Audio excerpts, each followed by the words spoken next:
Much madness is divinest sense to a discerning eye. Much sense, the starkest madness, 'tis the majority. In this, as all prevail, assent and you are sane. Demur, you're straightway dangerous, and handled with a chain. That was Emily Dickinson's Much Madness is Divinest Sense. And as we pick back up from a rather unfortunate event where I'm now making sure that the red light is blinking before I try to pause or stop my recordings, we're going to try to pick up as best as we can. As we catch up to our heroes, the events that I had to abbreviate in the last episode, the camera pans around them. And there's that heavy metallic clicking as steel clicks on steel as the engine begins to cool. The various components and compartments built into this thing as they try to expand at different rates due to the contractions and expansions of different metals. That of metal cooling. But the relatively warm day sun is coming back down as we see Yakim laying on his back on the hood, his left arm kind of draped lazily across his eyes to provide a little bit of shade, his right hand already resting just along the pistol grip of his long rifle. And leaning out of the passenger side car, we hear just another as we look over and see his new companion leaning out of the window or leaning out of the door and losing her lunch yet again. Tawny, using her hand, kind of drapes the curtain of braids, the dreads that frame her face, just to keep them back and up and out of the way of the now slowly steaming away pile just next to the car. And she just kind of, "Hey there, Juicy Man. You sure we're far enough away from that there ley line storm?" Yakim goes, "I don't really know. It's somewhere back there. I thought we got far enough away that you stopped screaming and throwing up in the car. Fortunately you're awake now, so I think that might be a pretty good sign that we're far enough away. I don't know how these things work." She goes, "That was so unpleasant. Oof. I do not be needing anything more to eat for today." That's really good because I'm going through our supply pack right now, and well, quite frankly, we may need to do some hunting while we're out here on the road unless we find a restaurant somewhere nearby. She kind of looks over. I'd be bringing some fine smoked foods, but I do not be believing that I'm going to be eating any today. Alright, well, why don't you chuck some of that up here then? Didn't mean that. And he looks over the side of the car. He catches her eye, and her face is definitely a little pale. Alright, you know what? Why don't we just get back on the road? She goes, "Yes, I think that would be a fine idea now." So as they pick back up, let's review over some of the things that we have currently going on. First and foremost, of course, we ended our last game with a chaos factor of 7. So, based on the randomness of the ley line storm, the random events that seem to be triggering and falling after them on this drive out west, or drive out east actually, in Kansas. If we start looking at some of the things, let's take a look here. We'll ask our first roll of the game. Is Yakim, at least at the midway point of his patrol that he needs to make?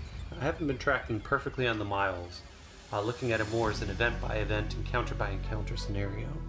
And I was going to use this fate chart to determine, to get a relatively good idea. I could calculate it out. We figured it was going to be at least, I think I said it was like a 4 or 5 day trip. I know that I had rolled, it was effectively a 600-mile journey. But we will ask the initial question here. Is he at least midway on his trip out? I'm going to say this is unlikely given how many times he was stopped, but even with a chaos factor of 7, it's a 65 and below. It's a 73. He's not at the halfway point yet. As, not at... Yakeem kind of looks down. We've got enough fuel. I made sure to stockpile on that. Car's pretty busted up in a couple spots, so we start getting any more hail with worms or whatever the fuck that was, then windows aren't really there to keep it out. Rain's gonna suck. Bugs too. Well, if we can find a mechanic along the way, it might be worthwhile stopping for a couple hours, but I doubt they'll be able to patch up the windows, but you can at least get the jitter out of the steering wheel. He kind of looks over and he sees Tawny, and she's just, whatever you be saying now, man. I am along because I think the spirits have sent me in this direction, and I think you are the one to guide me to what I need. Yeah. Whatever. You're pretty damn good in fight, though, so I can't take that away. She's that one you be right now, mine. Now come along, you rude boy. He starts pulling the car into gear, and they take off. So we will, let's see here. Now, of course, he doesn't level up until the end of this, or he doesn't get an advancement until the end of this session. So nothing has really changed on his stats. I'm giving Tawny the standard crazy stats. So let's see now. We've got at least a couple days more drive. So I'm going to shuffle. We are going to deal cards. And on a face card, we are going to draw for an encounter.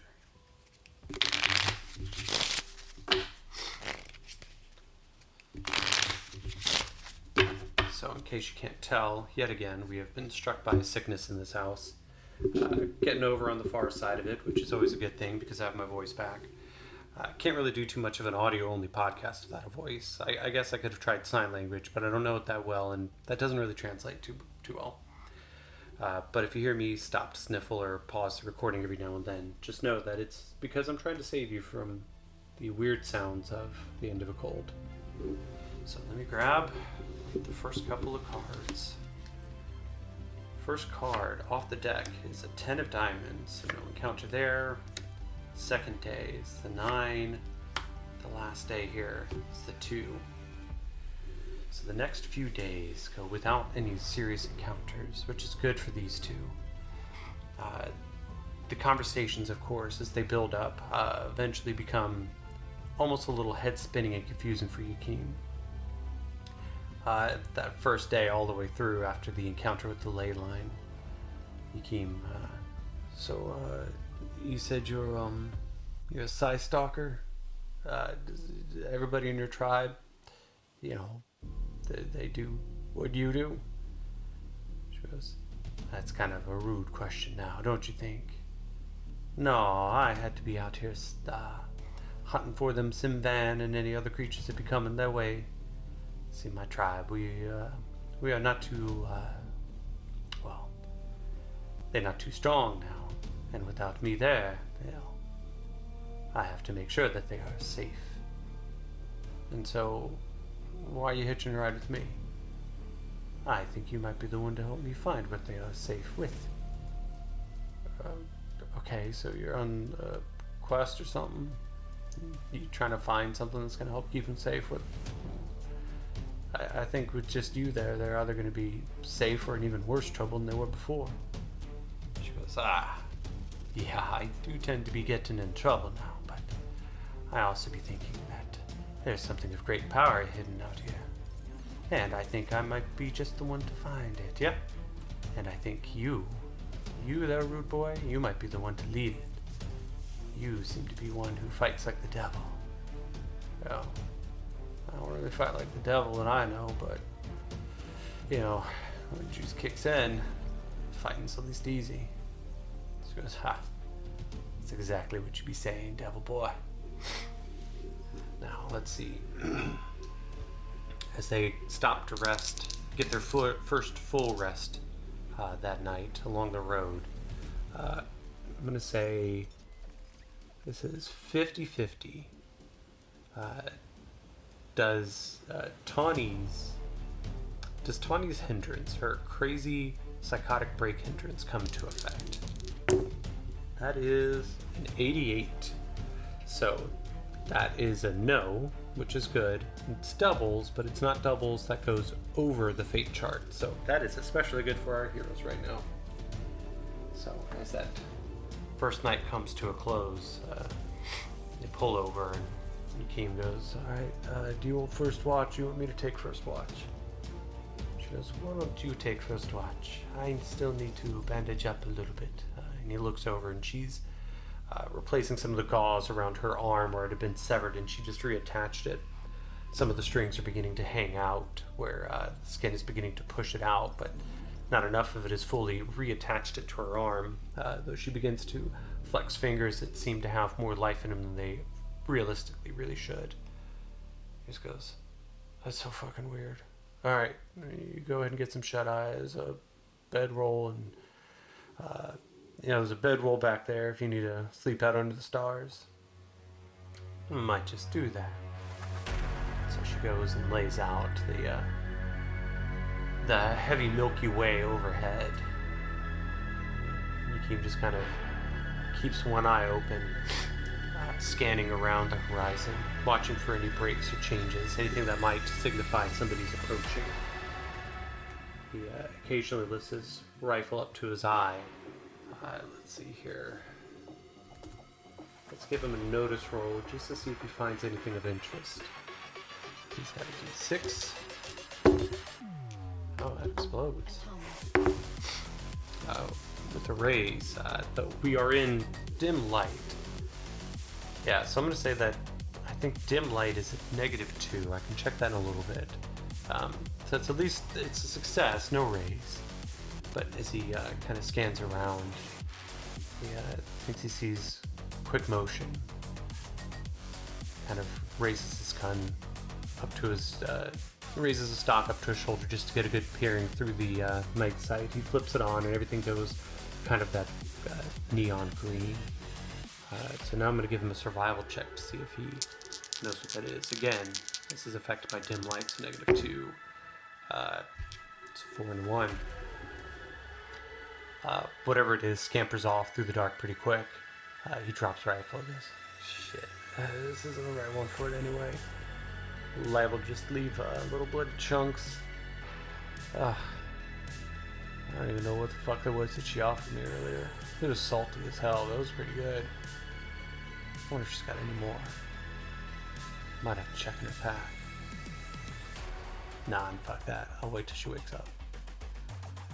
And as they kind of trade positions in the night, she gets up after just a few hours. She goes, I think it's your turn.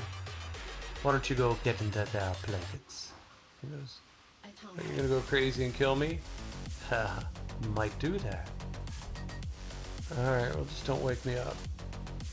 And as he rolls off to sleep, we get another glimpse into Yakeem's history. So I'm going to ask this question then. Does Yakeem dream of the continuation of the Juicer uprising? I'm going to say, I'll give it 50-50. It's 48. So as Yakeem's mind just begins to reel in some of the images that he still has in those days where it seems like nothing's going right for the Juicer Liberation Army. The coalition has called in additional troops as they are continuously to assault the fortress that the coalition has built for these now what is believed to be experiments on juicers. An attempt to control, to murder, no one really knows. But something is obviously afoot. And as I'll say that, Yakeem Remembers being in one of the war tents late in the night. Julian the First, now giving himself that moniker and everybody following along with it, stands around a table with several of the higher ranking juicer, as best as you could call generals. And this is the part that Yakim doesn't fully understand at first, but it seems to fit just in with the entire idea. You know, the Juicer Liberation Army was not a thing that had been constructed. It was formed organically in an attempt to determine exactly what was going on. Why did the Coalition call them all here? Why did they offer the Prometheus treatment? A way to extend life, nay, even prevent juicer burnout. They had shown that it had worked, didn't they? Some of the oldest juicers out there, mercs that were mercenaries that were legends in their own right, who lived well past the 6 to 8 years that most juicers are given. And yet, here they were. One Coalition officer freaked out. One Coalition officer, fearful that something was about to happen, called for a triggering and a detonation, and suddenly juicers all over the camp fizzled out and died. And now, the JLA, the Juicer Liberation Army as they're calling themselves, led by Julian the First. Yakim, let's see here, we're going to roll. Does Yakim know where Julian takes his name from? 61, 50, yeah. Of course, Yakim, having grown up in Kingsdale, knows exactly that Julian was the name to a fictional juicer character that popped up in all sorts of action heroic vids that just permeated throughout the black market. Banned in the Coalition states, yet still kind of agreed to be watched by just about everyone.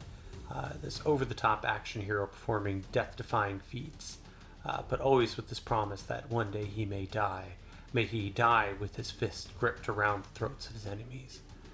And as the titular character, Julian, was always the one who just came out by the skin of his teeth. He became a little bit of kind of that action hero folklore for juicers everywhere. So many kids signed up, and the reason that they signed up, they specifically said, I want to be like Julian. Now, the man who took this new mantle, his name was Julian, of course. He was not the one that was specifically mentioned in the fiction books. These occurred well before his conversion first occurred. But Julian the First has taken the name much in the same ways as the Roman emperors, having chosen who they want to be going forward. Yakim, of course, looks up to him. Every juicer in this army does. There are no real generals. There are no lieutenants. Nobody is really taking a rank except for Julian. But those who have shown a deftness with particular tactics, techniques, weaponry, or leading troops have kind of built a little bit of a war council that surround Julian. And as they sit comparing a holovid of the map as best as they can detail from recons in and around, the sorties that they have been preparing seem to be all leading to one particular breach. And Julian looks up, his eyes twinkling a little bit in kind of that combination excitement as it's obvious that the juice is beginning to flow through him. None of those chemicals are slowing him down right now. And Julian kind of, all right, well, the good news is here, kids. They know we're here, and they know we're coming. And there's a round of chuckles. Yeah, the reason that's good news is they're not expecting which way we're going to be coming. He jabs a finger down as though the three-dimensional map was actually flat right in front of him. Those on his side of the map, of course, can see exactly what he's pointing at. The rest, including Yakim, just kind of strain around, their eyes glinting a little bit to get an idea for what he is gesturing directly at. He goes, all right, well, we're going to have 3 main sortie groups. One of them hit here, western wall, and then along the north. North looks like they should be trying to block off any reinforcements. I need it to look good, get some flyers up there. But the real effect, ground troops that I want to make sure that we get all the way in, they are going to be the 4th tip of this trident. Can't be known, can't be seen. I want them to come in here. And he points to a section darkened and harder to see over the holovid, but From Yukim's vantage point, he manages to catch a perfect glimpse. What he's pointing to looks like an old maintenance hatch, maybe a mechanic shop where they would haul some of the larger vehicles underground to bring them into the fortress without having to bypass or get through the gates. But now he realizes, of course, what he's trying to do. And Yukim kind of nods. He goes, "Are you looking for volunteers? Because I'll volunteer for that." Julian goes, "I wasn't, but son, I appreciate the fact that you raised your hand so quick. Yeah, all right, we'll take you on." And Keem just kind of nods. Everybody around him goes, "You don't even know what the fuck he's doing. Why would you go along with that?" And Keem just like, "Well, it's because he's Julian, man. You can't really fight with Julian. And when he gets a plan, it's gonna work." The rest of them begin to nod. Suddenly, one of the guys to his right begins to shake his shoulder. He goes, "No, you can't do this. You can't do this. You can't go out." He goes, "What the fuck are you talking about? Wait, who are you? What are you doing?" No. You don't be going out that way." And then suddenly Yukim opens his eyes and kind of right across his face, upside down, he sees Tawny leaning over him. The first kind of pre-dawn lights scattering just behind her. She goes, "Oh, you give me a big scare there, rude boy. I thought you'd be dying. You sitting there muttering in your sleep." He goes, "I was having a dream, you fucking crazy." She goes, "Oh, no, I stopped having those years ago. Yeah, better that way. That way, when you see something, you know it's not real." He goes, "No, you're literally defining being crazy, but fine, whatever. I think it's time to wake up anyway." They get back on the road. I'm going to ask a fake question here. I'm going to call it, as they are heading east, well, I'll end up asking two questions here. And the first one is going to be likely. This is the future. Do they encounter any signs of coalition attempting to make a foothold out here? So this is likely, which means an 85 and lower. Evolution.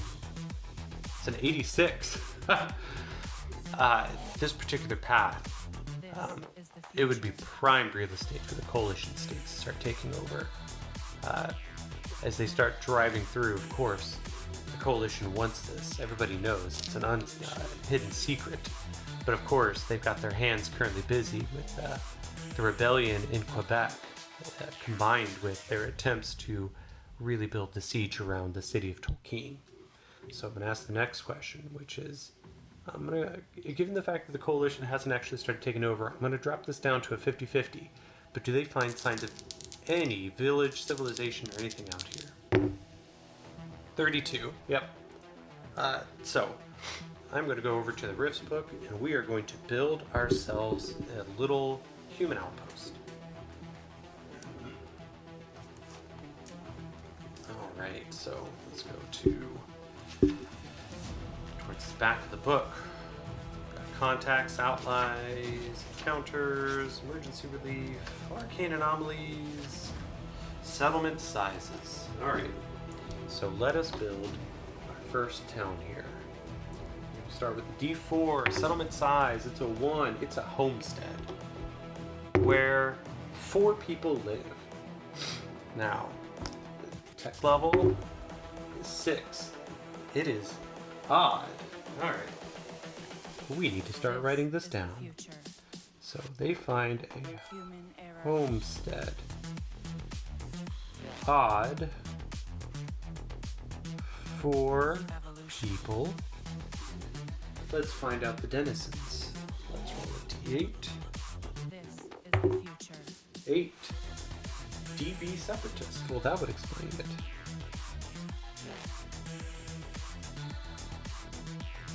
Their economy is 6.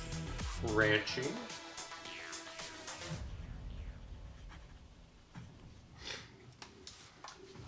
Well, I think I can safely skip over government. And truthfully, probably the moon current events. Well, actually, let's roll for that. That might be an interesting. So it says to draw a card. Okay, so this one's kind of interesting. The action card suit determines the local atmosphere. Spades is corrupt, clubs is isolationist, hearts is ethical, and diamonds is prosperous. Okay, so we drew the 5 of spades. Oh. Crisis. Okay, crisis. So we have a homestead, a small family of 4 people. They are DBs. But they are specific in ranching. So let's ask a quick question just to make sure that we can get this one nailed down. Are these the, what do they call it? The Fenwa, I think the Fenny, 75, right on the money. So yeah. Fenway. I'll have to take a look at that. But using weird technology. However, they are currently having a crisis. Now, what is the emergency relief they need? Let's roll a d20. 14. Slavers. Okay.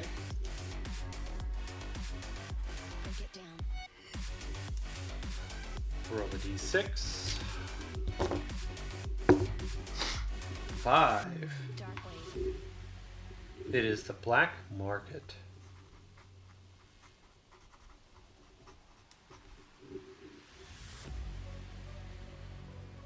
Okay. Black market. That is definitely a form of trouble that I'm not sure that anybody wants to be a part of. Okay. So as the two of them begins to pull around, they see off in the distance, just kind of raised up on a hill, easier to see as the majority of what's around it has been cleared away for the large wooden fence, the wooden created fence that leads up to this relatively larger ranch. It's a classic looking ranch house, which is interesting because as they start passing by, they kind of turn and go, well, might be able to go up there and barter. Might be able to get some fresher supplies, some food. Maybe they need something. I got some credits or whatever that we could possibly give them. And Tawny looks up and she's like, okay. No, that might be a good idea there. Now let's take a look, because Tawny has some psionic abilities. Let's see what she also has. Arcane Protection, Detect, Conceal Arcana, Fear, Mind Link, and Warrior's Gift. Okay. She just kind of goes, I do be thinking though that if something goes a little weird, she kind of reaches out a hand. She's going to roll her psionics, which is a d8. It's a 5, so it's a success. She goes, now, and suddenly an ethereal voice floats into Yakim's head. It doesn't sound immediately like Tawny's voice. It sounds a little bit more melodic. She goes, and now you can hear me directly in here. Do not be afraid of this. This is perfectly normal. And Yakim just kind of blinks a little bit. He's like, what the fuck? Get out of my... Who are you? And Tawny's voice comes back, as well as the ethereal voice echoing the same thing back into his head. That's just me, and you just need to listen. You can speak while we're in here together. You still be a rude boy, though. Goes, wait, that's your voice in my head. Yeah, it is my voice in your head, and yours in mine. We can talk to each other this way. Oh, fuck that. Okay. Why do you think this is a good idea? So that way if we go up there and we are separated, we of course can still be in contact. Oh, shit. Okay, that's a good idea. I just wasn't prepared for it. You could have warned me first. She goes, where's the fun nut? Alright. As they begin to pull up, the smoke or the dust coming up from behind his vehicle, one of the ranchers suddenly picks up his head. The rake in his hand suddenly disappears and becomes a longer rifle. It's not a matter of this person just switched from this thing to one from the other, but instead, a simple twist and the tool became something he needed immediately. And as he approaches, the creature comes up, a 10-gallon Stetson hat on its head, a bandana draped around its neck, vest with rolled up sleeves, or with the shirt underneath with rolled up sleeves, heavy chaps over top of what look like denim pants and thick boots. But the face is no cowboy that has been seen in our time. Instead, two wide, almost leaf-shaped ears come out, but at the ends of the ears are actually just these cat's eyes, both of which pivot and turn to watch Akeem. And where we would expect to see no regular eyes, instead there is a series of openings, almost like nostrils or gills. They lead down to a series of whiskers over top just a thin, faint fur line that covers the face. But the whiskers themselves almost look akin to a catfish, which completes the look even more to a wide mouth that seems to go from just underneath one of these ear leaves to the other side. It turns quickly down to a bit of a frown, the rifle itself at least draped up over the shoulder, but warning without direct threat. The hand kind of comes up into a pretty well recognized gesture of stop where you are. The creature approaches, the gun kind of like pulled into its to the owner's elbow, and he approaches up to the driver's side door, kind of leans down, tipping the hat back just slightly, so that way Akeem looks up and sees this creature. The creature looks down and goes, well, hey there, partners. You know, we don't exactly take two folks just driving up our walk that way. You mind if I ask you what you're doing out here? And Akeem just goes, we saw your ranch, just a couple of travelers. We were hoping to maybe barter, see if we can get something to eat, some food. The creature kind of nods, goes, seems like a likely story. Tell y'all's what. Why don't you just step out of this here vehicle, keep your weapons either in their holsters or in the car. I just want to get a good look. As they kind of step out, hands up, Akeem just kind of glances around. Give him a notice roll here, which I think, yeah, I said it's a d6. Well, they both explode. Alright, so that's with the raise. Akeem notices it right away. There's a sense that something is off. Tawny kind of picks it up from the back of his mind. I'm going to give her a notice roll too. She's only got a d6. That's a 1. She's looking a little quizzically, in his voice, or in his head, he just hears the, what are you staring at over there? He goes, in the back of his mind, he goes, it's a big ranch. Why is he the only one who approached us? They got some of the best snipers in the world because I can't see them. Or something funky's going on. And the creature just kind of looks him up and down. Alright, well, I need you fine folks to, just be aware. Don't take too kindly to the message you may be sending from your, maybe benefactors. But I just want my people back. I'm willing to trade whatever it is that you need to get my people back. Akeem, sorry, I don't know what the fuck you're talking about. Now, you don't know what I'm talking about, mister? I haven't got the fucking foggiest. You got people missing?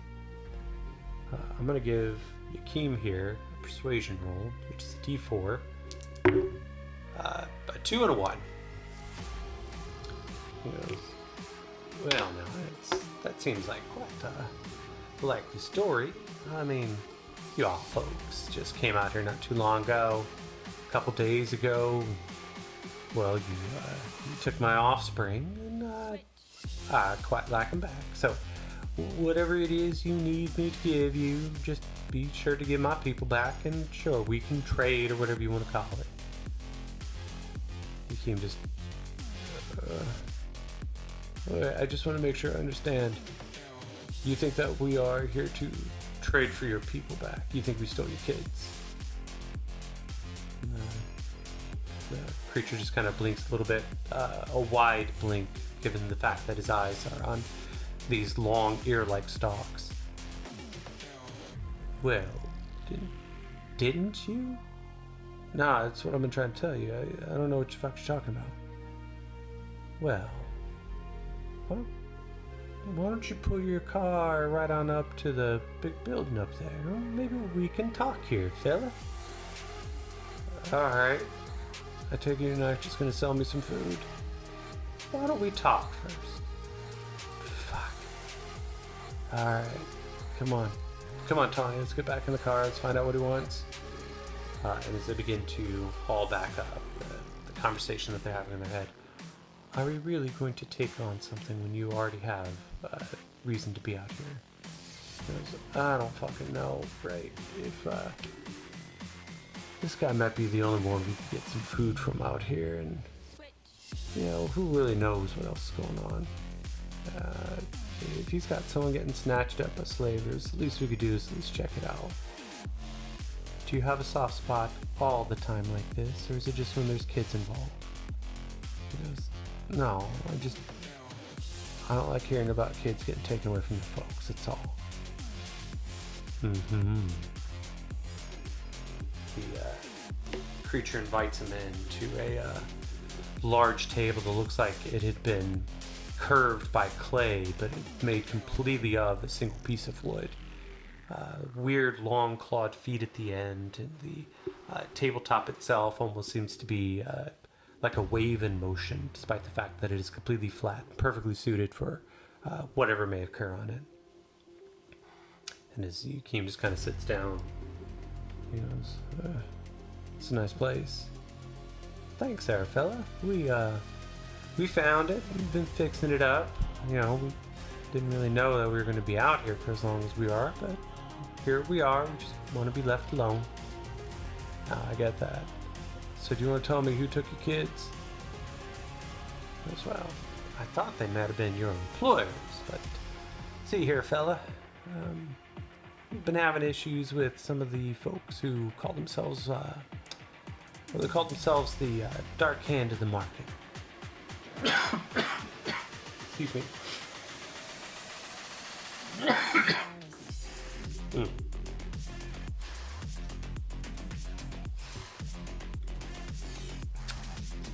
Sorry about that. Oh, Dark Hand of the Market, huh?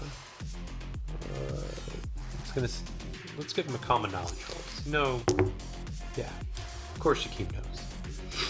He goes, alright, well, so you're having issues with the black market they're operating out here, huh? Well, it would appear to be so, stranger. You have dealings with them? I've had dealings around them. Well, they wanted to take possession of my farm and my ranch. And of course, it's the only thing we've got, and we just want to be left alone, so I told them no.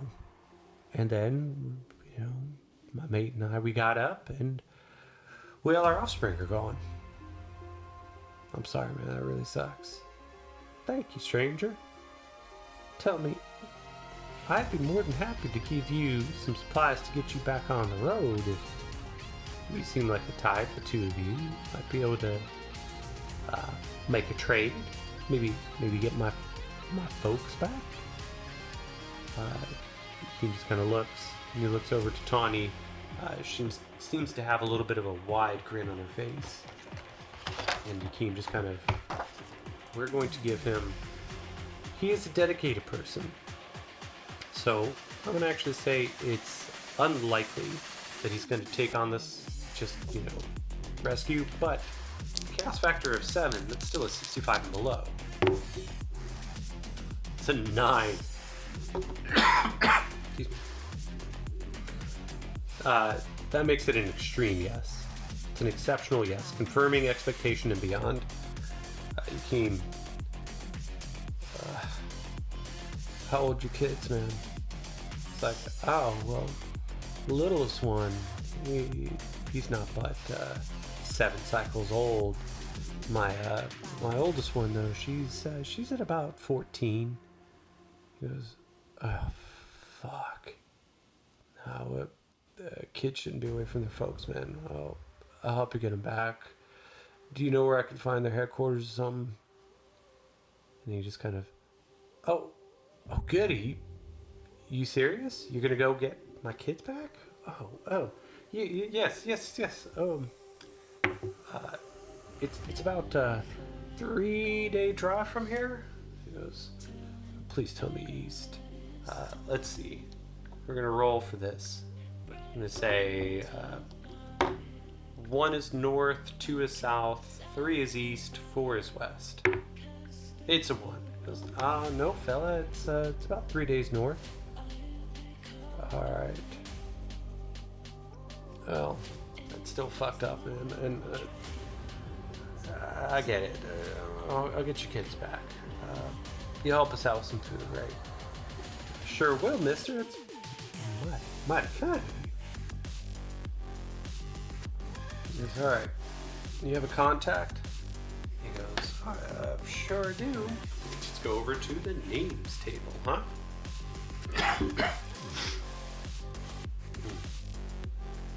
Doesn't quite like being at the absolute end of the cold, but still having the kind of secondary effects there, right? Random coughs that actually don't do anything anymore outside of just being a little annoying. Alright, names. Plot twists, names, character appearances. I thought I had this marked out already. Nope, I definitely don't want forest descriptions. Still need curses. Could have sworn I had marked out which one was names. There it is. It's on the very first page. Of course I would put it there, so I wouldn't miss it. So let's roll 2d100. 51. That is location.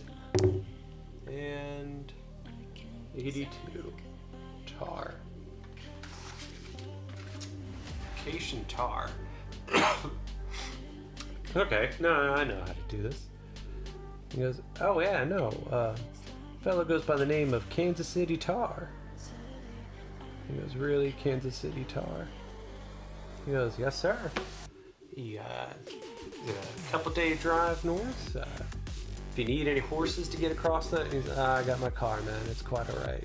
He goes, yes, sir. No, it's might fine of you. Can I offer you some this here coffee or something? It's absolutely fantastic. You eat the beans directly, and then you drink some hot water, and it boils in your stomach. Gives you a nice little kick. He goes, could you grind it up and run hot water through it? He goes, that takes away all the flavor. No, I'm good. I don't need any coffee. Tawny goes, I might be liking some coffee like that now, do you? Oh, mighty fine. And he hands over a small bag of like completely unprocessed, unroasted, just still bright red coffee beans. And she goes, this be making a nice little wake up, yeah. Yakeem just kind of looks, he's like, all right, we'll be back in just a few days with the kids, all right? He goes, wait, you don't want no payment or any other explanations? He goes, if you're dealing with the black market, I have a suspicion I'm going to have to be raiding a compound anyway. Best thing I could do is go in quiet, get your kids, and get out. If I have to do any negotiations, then, well, it's black market. There ain't no winning with them. Oh. Well, now I don't want no folks hurt now. We peaceful folk. You know, we just want to be kindly and good neighbors out here. He goes, well, then I'm afraid you may have picked the wrong planet, buddy. I'll be back. All right, so we're going to now put a whole new plot. And that is, we've got a new thread of rescue the rancher's kids.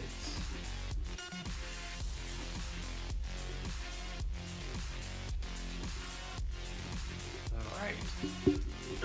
And new character, Kansas City Tar.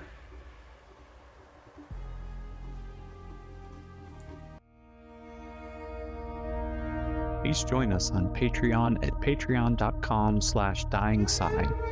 Gain early access to episodes, access to our Discord, and just generally help support the show. This game references the Savage Worlds game system, available at Pinnacle Entertainment Group at www.peginc.com. It is unofficial media content permitted under the Media Network Content Agreement.